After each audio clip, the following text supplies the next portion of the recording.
Just when you think we're done getting news and updates for the future of the MCU, they really said, man, you know what? Here goes 7 more for you. Because my brothers and sisters in Christ, we just got a whole bunch of insane news and updates for not just Vision Quest, which includes some very, very interesting details about Ultron, as well as some potential surprises, but updates on the Punisher special presentation, Punisher's new sidekick in Brand New Day, Hugh Jackman's Wolverine actually doing this until he's 90. 90's not enough. He's gonna be doing this till he's 150. Jessica Jones and the rest of the Defenders potentially getting their own spin-offs in the MCU, and most importantly, the return of the Scarlet Witch, Mommy Wonder herself. And y'all know me, if I start seeing some dots in the sky, I'm gonna make them connect because I got a brain blast. But either way, me and you know what we gotta do. We gotta talk about it.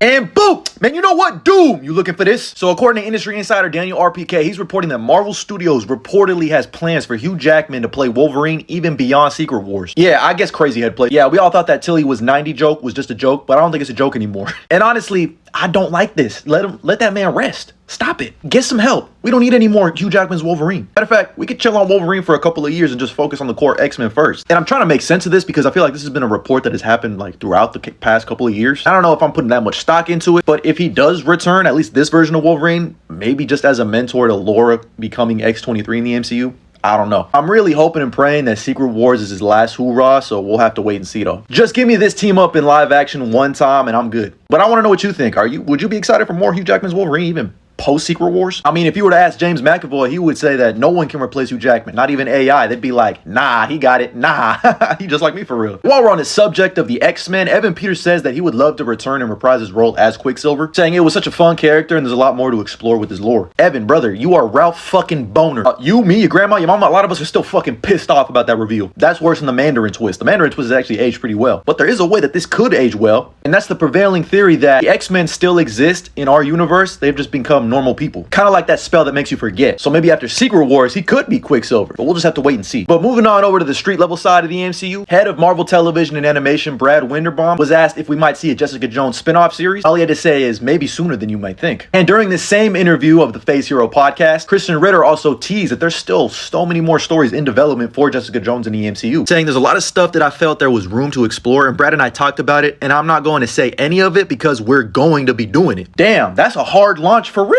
And she's absolutely right, by the way. And I think the fact that they've decided to do a Punisher special presentation has opened up the door for them to do more stories, special presentations, spin-off series for the Defenders themselves. And she's absolutely right. They could do the return of the Purple Man type story, where we could not only get the return of David Tennant as the Purple Man, Kilgrave, which is one of the most underrated MCU villains of all time, but also establish one of my favorite relationships from the comic. It is one that would get Dr. Umar looking at Luke Cage like, really? But I just love them together, and I want to see Danielle come to life. You can adapt the Purple Daughter storyline. Obviously, her best run, in my opinion, in Alias. And if you want to start showing off all of her power sets and her interactions with other wider MCU characters, the Pulse storyline is a great place to adapt. Plus, we still have Trish Walker, who's stuck on a raft with all of these other individuals. I mean, this is a pretty funny looking version of the Thunderbolts.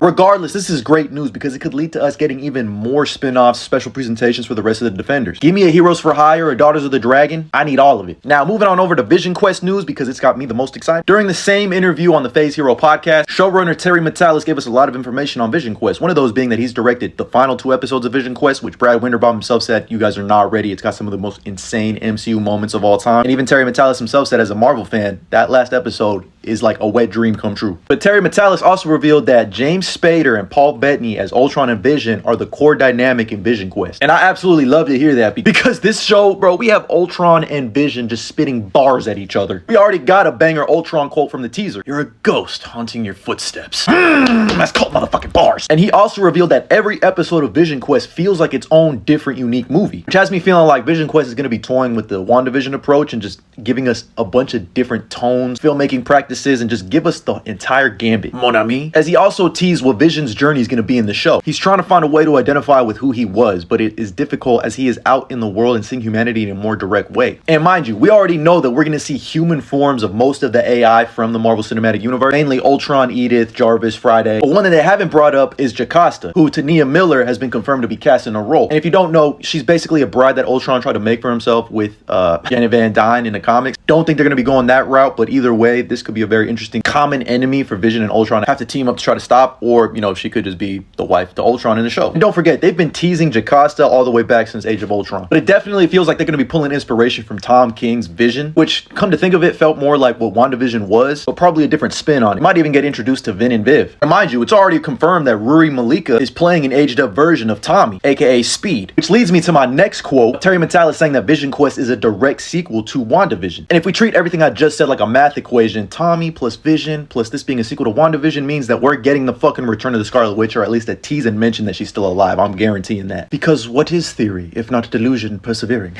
But it just feels like they're trying to set up a version of the West Coast Avengers. And I mean, between Vision, the Scarlet Witch, don't forget we're also getting Wonder Man at the beginning of the next year, who's also a prominent member of the West Coast Avengers, and at one point is in a love triangle with Scarlet Witch and Vision, and his brainwaves were used to help create Vision in the books. And all of the Ant-Mans and the Wasps are on the West Coast already with the Pim Van Dyne Foundation. I can see them adapting this into the West Coast Avengers somehow. And moving Hawkeye and his family out to the West Coast, something easy they can accomplish. But most importantly, Marvel, MCU, I need y'all to introduce Tigra, because I want to see this relationship in live action. This is easily one of my favorite comic book couples in the most recent years, because McKay gave us one of the best Moon Knight runs. And at least in my opinion, Tigra and Mark Spector are meant for each other. That's the best relationship that Mark's ever been in, and it's the best relationship that Tigra's ever been in, regardless of the fact that she was with Hank Pym.